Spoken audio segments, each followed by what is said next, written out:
नमस्कार दोस्तों, एक बार फिर से आप सभी का स्वागत है आपके अपने YouTube चैनल यू सक्सेस पर। साथियों, हम पढ़ रहे थे भारतीय इतिहास को और भारतीय इतिहास में हमने एक टॉपिक उठाया था दिल्ली सल्तनत। दोस्तों, दिल्ली सल्तनत का अगर दोस्तों हम शासन काल देखें तो 1206 से लेकर 1526 तक हम दिल्ली सल्तनत को पढ़ते हैं। यह दिल्ली सल्तनत काल कहलाता है। इसी के अंतर्गत हमने देखा था कि इस पे किस प्रकार से पांच वंशों ने बारी बारी से इस पे शासन किया है। पांच वंशों ने, तो उसी को हम देखते हैं। पहला वंश तो दोस्तों गुलाम वंश, जिसने 1206 से 1290 तक इसने शासन किया था। उसके बाद में नेक्स्ट वंश आता है दोस्तों खिलजी वंश, जिसने 1290 से 1320 तक शासन किया था। उसके बाद में एक और इसके बाद में नेक्स्ट वंश आता है दोस्तों तुगलक वंश, 1320 से 1414 तक। फिर उसके बाद में एक और वंश आता है सैद वंश, जिसने 1414 से 1451 तक शासन किया। और लास्ट में एक वंश आता है लोधी वंश दिल्ली सल्तनत में, जिसने 1414 से लेकर 1526 तक इसने शासन किया है। तो ये देखा था हमने। सबके पहले हमने गुलाम वंश को उठाया था और गुलाम वंश के में हमने देखा था, गुलाम वंश में हमने सबके पहले कुतुबुद्दीन ऐबक को देखा था, जिसने 1206 से लेकर और 1210 तक इसने शासन किया था। लगभग 4 वर्ष हमने इसके पहले वाले वीडियो में पढ़ा था। उसके बाद में नेक्स्ट आया था आराम शाह, इसका पुत्र था। 1210 से लेकर 11 तक लगभग इसने 8 माह पर शासन किया, ये भी हमने पढ़ लिया था। उसके बाद में नेक्स्ट शासक आया था दोस्तों इल्तुतमिश। इल्तुतमिश का शासन काल देखें तो 1211 से लेकर इसने 1236 तक इसने शासन किया था। एक बहुत ही शक्तिशाली शासक था। इसको भी हमने डिटेल से देखा था। और इसके बाद में दोस्तों एक नेक्स्ट शासक आता है दोस्तों रुकुमुद्दीन फिरोज, 1336 तक। दोस्तों इसने लगभग 2 माह तक इसने शासन किया था। इसकी कुछ बातें नहीं है। ये इल्तुतमिश का पुत्र था, अयोग्य शासक था। इसकी माता का नाम था दोस्तों तुर्कान ए साहिब, शाह तुर्कान इसकी माता का नाम था। उसने लगभग शासन संभाला था, इसकी कोई बात नहीं है, ठीक है। इसके बाद में दोस्तों एक इल्तुतमिश की पुत्री थी दोस्तों रजिया सुल्तान, नाम है उसका रजिया सुल्तान। रजिया सुल्तान को हम दोस्तों आज के वीडियो में हम देखेंगे। और आज का हमारा वीडियो का रजिया सुल्तान, जिसने 1236 से लेकर 1240 तक इसने लगभग 4 वर्ष तक शासन किया, रजिया सुल्तान है।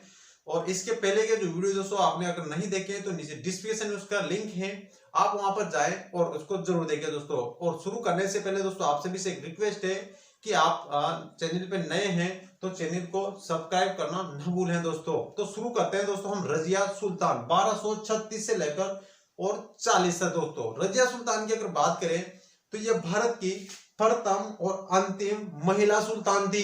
ये इंपॉर्टेंट बात है, पूछ ले जाए भारत दिल्ली सल्तनत की प्रथम और अंतिम। प्रथम भी यही है, एकमात्र है।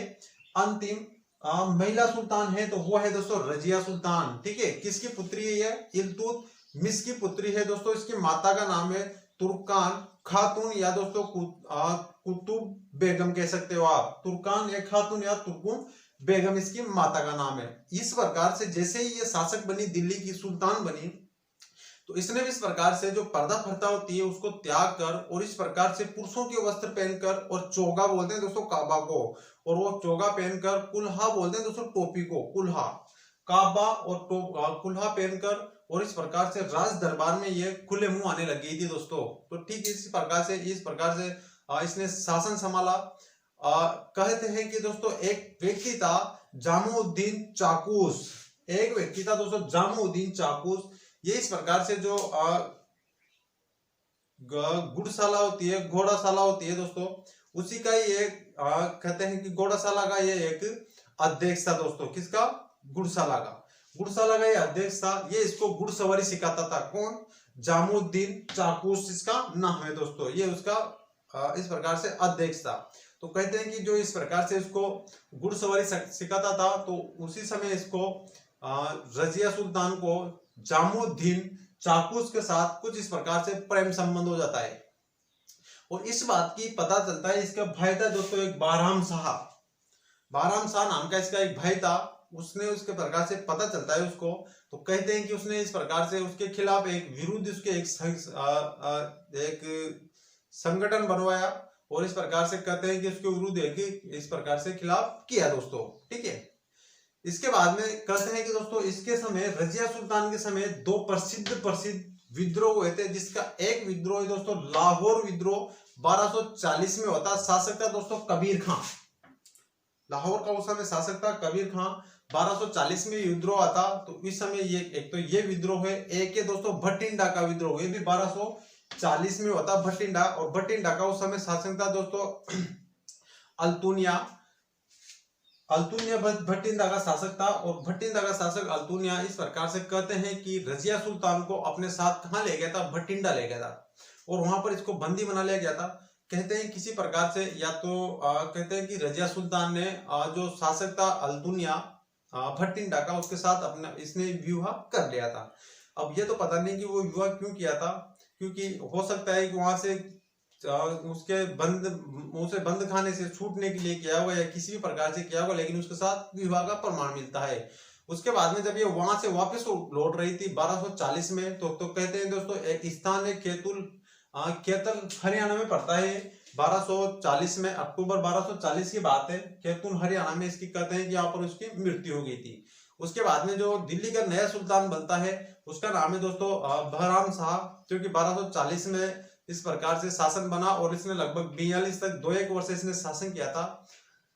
अगर इसके वास्तविक नाम की बात करें तो इसका वास्तविक नाम है दोस्तों मुइजुद्दीन बहराम शाह, इसका वास्तविक नाम था। इसने क्या किया कि जैसे ही ये सत्ता पे बैठा, इसने सत्ता के इस प्रकार से 3 भाग कर दिए।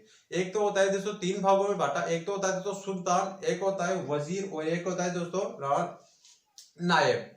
एक होता है दोस्तों नायब। 3 इस प्रकार से सत्ता को 3 भागों में बांटा इसने। नायब को हम कह सकते हैं दोस्तों नायब मुमालिक। नायब मुमालिक ये क्या होता है दोस्तों, एक पद था जिसको हम इस प्रकार से, जैसे राष्ट्रपति उपराष्ट्रपति होते हैं, ऐसे इस प्रकार से सुल्तान या उप सुल्तान होता था दोस्तों नायब मुमालिक। ठीक है, इस प्रकार से इसने एक नए पद का सृजन किया, और जो इस जो पद है नया नायब मुमालिक, इस पद का सृजन करता था दोस्तों इल्तुतमिश के द्वारा। जो एक 40 संगठन बनाया गया था, 40 सरदारों का संगठन बनाया गया था, उसी के द्वारा दोस्तों इस पद का सृजन किया जाता था, नायब या मुमालिक के पद का दोस्तों। तो यहाँ तक की बात दोस्तों हमने आज की वीडियो में की। आगे की बात करेंगे हम दोस्तों नेक्स्ट वीडियो को। ये इस प्रकार से दोस्तों वीडियो कुछ लंबा हो जाता था, इसी कारण से मैंने इस प्रकार से इसको बनाने की प्रयत्न किया दोस्तों। वीडियो अच्छा लगा हो तो चैनल को लाइक शेयर सब्सक्राइब जरूर करें, और साथ ही साथ नोट्स भी बनाए तो आगे आपको अच्छे से याद रहे दोस्तों। मिलते हैं नेक्स्ट वीडियो में। धन्यवाद आप सभी का वीडियो लास्ट तक देखने के लिए।